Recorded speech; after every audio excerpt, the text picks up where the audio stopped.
విద్యుత్ విషయం ఈరోజు నేను ఆంధ్రప్రదేశ్లో లాస్ట్ ప్రభుత్వం ఇంతకుముందు ప్రభుత్వం చేసిన పెద్ద స్కామ్ గురించి చెప్పాలనుకుంటున్నాను.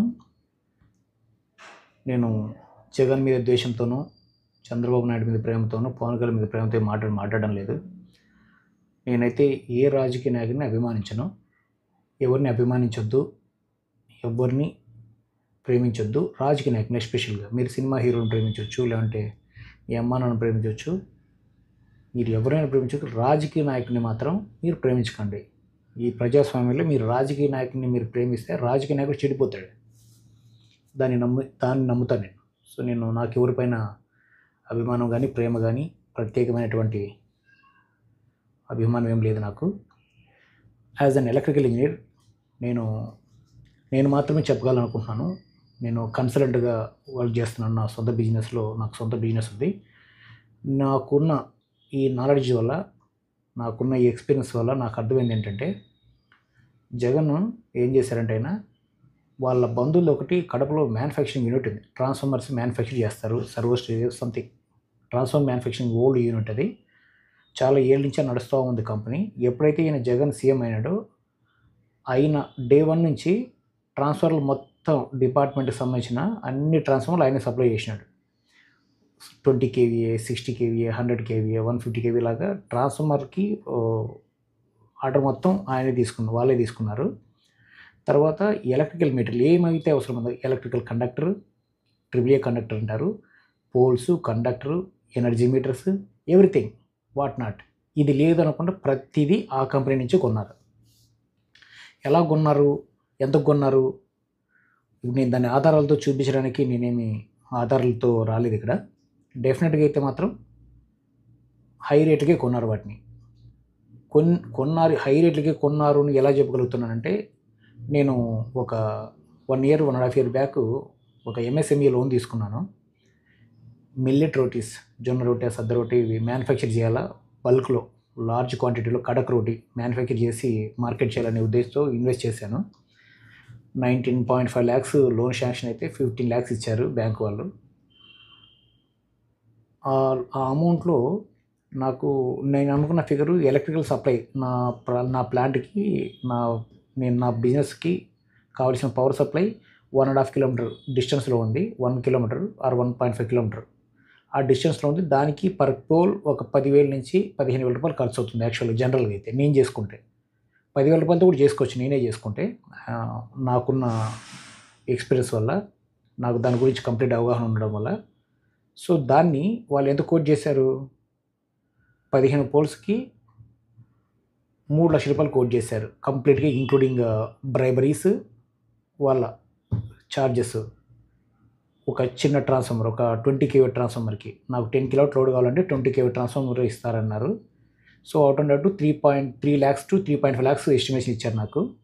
సో 3 lakhs, 3.5 lakhs మీకు ఎందుకు ఇవ్వాలా, మీకు ఇచ్చి ఆ తర్వాత నేను మళ్ళీ మంత్లీ బిల్ పే చేయాలి కదా. అట్లీస్ట్ నాకు ఎంత వరస్ట్గా 10,000 నుంచి 20,000 దాకా బిల్ రావచ్చు. 3.5 lakhs మీకు పే చేసి ఖర్చు పెట్టి నేను మళ్ళీ మంత్లీ బిల్ ఎందుకు పే చేయాలా. నేనే నా ఓన్ బిజినెసే, నేను సోలార్ పవర్ ఇన్స్టాల్ చేసుకుంటాను. Hybrid systems, operate system, hybrid system design చేయడంలో, ఇన్స్టాల్ చేయడంలో నేను ప్రొఫెషనల్ని. సో నేను ఇంకొక 1.5 lakhs దానికి యాడ్ చేసి 5 lakhs ఇన్వెస్ట్ చేసి నేను సొంతంగా సోలార్ హైబ్రిడ్ సిస్టమ్ ఇన్స్టాల్ చేసుకొని ట్రై చేశాను. బిజినెస్ వర్కౌట్ అవ్వలేదు. అందులో ఈ 5 lakhs ఏదైతే పవర్ సప్లైకి ఇన్వెస్ట్ చేస్తున్నానో అది నాకు పెద్ద బర్డన్ అయింది. నా బిజినెస్ని సర్వైవ్ చేయడానికి అవ్వట్లేదు అంత ఇన్వెస్ట్ చేయడం వల్ల. డెడ్ ఇన్వెస్ట్మెంట్ అది. ఇఫ్ ఇన్ కేస్ అదే కనుక 1,00,000 నాకు గవర్నమెంట్ డిపార్ట్మెంట్ పవర్ సప్లై దొరికి ఉంటే నాకు ఆల్మోస్ట్ ఒక 3.5 lakhs నాకు సేవ్ అయ్యి ఉండేది. 3.5 lakhs నాకు బిజినెస్ సర్వైవ్ అవ్వడానికి ఉపయోగపడి ఉండేది. సో ఈ విధంగా ఈ ఎలక్ట్రికల్ మెటీరియల్ అంతా ఎక్కువ కాస్ట్ కొని ఎక్కువ కాస్ట్కి అమ్ముతున్నాడు ఎలక్ట్రికల్ డిపార్ట్మెంట్ వాళ్ళు. అక్కడ పనిచేసే వాళ్ళంతా ఎంప్లాయీస్, వాళ్ళు జీతం వస్తే చాలా బాబు మా పని మేము చేసుకొని వెళ్ళిపోతాం అనుకుంటారు వాళ్ళు. వీటిపైన మీ రాజకీయ నాయకులపైన, మీ అభిమానించే రాజకీయ నాయకులపైన ఫైట్ చేసి, ఇది ఇలా కాదు, అది అలా కాదు, దానికోసం వాళ్ళు స్ట్రైకులు చేసి ఇలా చేయకండి అనేంత సినిమా ఎవరికి ఉండదు అక్కడ. ఇండివిజువల్స్కి వచ్చేపాటికి పైన కూర్చున్న ఆ డిపార్ట్మెంట్ హెడ్ ఎవరైతే కూర్చుంటారో పైన, ఆ హెడ్ ఏదైతే చెప్తాడో అది వినాల్సింది వాళ్ళు. కాదు కూడదంటే ఇండివిజువల్ మీద యాక్షన్ తీసుకుంటారు. కాబట్టి వాళ్ళు మీరు నమ్మి మీరు అభిమానించే రాజకీయ నాయకులు ఎదురించలేక సరెండర్ అయిపోతారు. కలెక్టర్లే సరెండర్ అయిపోతున్నారు. సామాన్యులు, ఎలక్ట్రికల్ ఎంప్లాయీస్, ఏడీలు, డిఈలు, ఎస్సీలు ఏం చేయగలుగుతారు? ఇంపాసిబుల్ అది.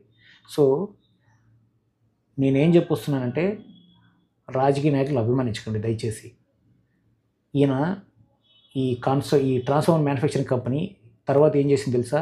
నెల్లూరు దగ్గరలో ఏసియాలోనే largest sophisticated solar panels manufacturing unit start చేశారు. ఎక్కడి నుంచి వచ్చిన డబ్బులు అవి? ఇవే మీరు ఇచ్చిన డబ్బులే, ఇంకా మీరు కడుతున్నారు. రీసెంట్గా నా క్లయింట్ ఒక హాస్పిటల్కి పవర్ సప్లైకి అప్లై చేస్తే జస్ట్ 20 కిలోవాట్కి అప్లై చేస్తే 5 lakhs పే చేశాడు. 5 lakhs నా చేతులతోనే నేను పే చేయించాను. ఓన్లీ డీడీ 5 lakhs డీడీ తీసి ఇచ్చాను. 20 కిలోవాట్ పర్మిషన్స్కి 5 lakhs పే చేశాడు ఆయన. ఊహించుకోండి. ఇలాగ ఎంతమందికి అది ఎక్స్ట్రా బర్డెన్ అవుతుంది. అంటే మీరందరూ డబ్బులు ఫండ్ ఇచ్చి ఆ ఫ్యాక్టరీ పెట్టించున్నారు. బట్ ఫ్యాక్టరీకి ఓనర్ ఎవరు? మీరా? మీకు ఇంత అభిమానం ఉంది కదా మీ నాయకుడి మీద, మీరేమైనా ఓనర్లు అయినారా? దాంట్లో మీరు వాచ్మెన్ ఉద్యోగం కూడా ఇవ్వరు మీకు. మీరు అభిమానించకపోయి వెళ్ళి అడుగు చూడండి, ఇది పబ్లిక్ సొమ్ముతోనే కట్టినారంట కదా ఫ్యాక్టరీది, మాకు దీంట్లో వాచ్మెన్ ఉద్యోగం ఇవ్వండి అని అడగండి మీరు. మీ నాయకుడు ఇస్తాడేమో. నేను జగన్ గురించి మాట్లాడట్లేదు, ప్రతి రాజకీయ నాయకుడు చేసే పని ఇది. ఇప్పుడు ఈ గవర్నమెంట్ వచ్చింది, ఈ గవర్నమెంట్ తెలీదా ఇన్నాళ్ళు? ఆ మాత్రం వీళ్ళకి ఇన్ఫర్మేషన్ వచ్చి ఉండదా? 1 year అయిపోతుంది ఆల్మోస్ట్గా. ఎందుకు మాట్లాడట్లేదు? వాళ్ళు అదే పని చేస్తారు. కాబట్టి మీరు దయచేసి మూర్ఖంగా అభిమానించకండి రాజకీయ నాయకుల్ని. వాళ్ళు తప్పు చేస్తే తప్పనండి, ఒప్పు చేస్తే ఒప్పనండి. నాకు అది ఇచ్చాడు, నాకు ఇది ఇచ్చాడు, మీకు అది ఇస్తాడు, ఇది ఇస్తాడు, సర్వనాశనం చేసేస్తాడు. ఇప్పుడు ఒక హాస్పిటల్కి 5 lakhs పే చేస్తే హాస్పిటల్ డాక్టర్కే ఉంటాడా? ఆ హాస్పిటల్లో డాక్టర్లు ఉన్నారు, 3-4 డాక్టర్లు ఉన్నారు. ఆ డాక్టర్లు ఫీజులు పెంచుతారు, ట్రీట్మెంట్ కాస్ట్లు పెంచుతారు. ఎవరికి వచ్చి పడిన తర్వాత అది మీకే పడుతుంది. డెఫినెట్గా సామాన్యుడే బలవుతాడు. సామాన్యుడికి సంవత్సరానికి ఒక 10,000, 50,000 ఇచ్చేసి 1,000 కోట్లు దోచేసినారు. ఇన్ఫర్మేషన్ వెతకండి ఇంటర్నెట్లో. నేను అవన్నీ ఇంటర్నెట్లో దొరికి ఇన్ఫర్మేషన్ కనెక్ట్ చేస్తే వచ్చిన నాలెడ్జ్తో చెప్తున్నాను నేను మీకు. వస్తుంది ఒక రోజున, ఎవరో ఒకరు కెలుగుతారు. నాకైతే అంత స్తోమత లేదు, అంత కెపాసిటీ లేదు, కానీ కేలికి గవర్నమెంట్ని కదిలించేంత సినిమా మన దగ్గర లేదు. ఎవరో ఒకరు ఎక్కడో ఒక చోటు జరుగుతుంది, దొరికిపోతారు. అందుకే నేను విద్యుత్ విషయం అంటాను. నా ప్రతి మాటలోనూ నాకు వచ్చే మొదటి పదం విద్యుత్ విషయం అని అంటాను నేను. ఎందుకంటే తప్పు చేయకండి. మీరు మీ మనస్సాక్షికి చెప్పుకొని ఇది ఒప్పు అనుకున్నా అది ఒప్పు అయిపోదు, సర్వనాశనం చేసేస్తాడు. సంవత్సరం పాటు ఇంటికి వెళ్లకుండా రోడ్ల మీద తిరిగినాడు ఆయన. అంత గట్టి సంకల్పం చేశాడు. ఒక వండర్, అది ఒక మిరాకిల్. అది దేశ చరిత్రలో 151 స్థానాలు గెలిచి ముఖ్యమంత్రి అయిన మొట్టమొదటి నాయకుడు ఆయన. Almost 90% result, 90% strike rate, highly impossible అది అంత క్వాంటిటీకి. తర్వాత 100% స్ట్రైక్ రేట్ అంటున్నారు జనసేన, బట్ నేను దాన్ని ఒప్పుకోను. ఎంత చేసిన దాంట్లో కొంచెం దాంట్లో 100% రావచ్చు. 100% పోటీ చేసి 90% స్ట్రైక్ రేట్ తెచ్చుకోవడం అనేది వండర్ అది. మరి అలాంటి ఆయన ఇప్పుడు ఎక్కడున్నాడు, ఏం చేస్తున్నాడు? ఇదే విష్ణుతత్వం, ఏది వదిలిపెట్టదు. కర్మ అన్నీ సర్వనాశనం చేసి అన్నీ బ్యాలెన్స్ చేసి తీసుకొని వచ్చి ఫుట్పాత్ మీద కూర్చోబెడుతుంది. సామాన్యుడు రాముడు అడవుల్లో 14 సంవత్సరాలు ఉండి చివరాఖరి సంవత్సరంలో రావణాసుడితో యుద్ధం చేసినాడు. రావణాసుడి శక్తి సామర్థ్యాలు అంటే ముల్లోకాలను గడగడలాడించేటటువంటి రాముడు సాధారణమైనటువంటి అడవుల్లో ఆకులు అలము తిని కందమూలాలు తిని ఆయనతో యుద్ధం చేసి తొక్కి పారేసినాడు. ఇప్పుడు ఈరోజు కూడా అభిమానంతో చెప్పట్లేదు. మన ప్రధానమంత్రి ఉన్నాడు, ఆయన ఫ్లాష్ బ్యాక్ ఏంటి? వాళ్ళ నాన్న టీ అమ్ముకునేవాడు.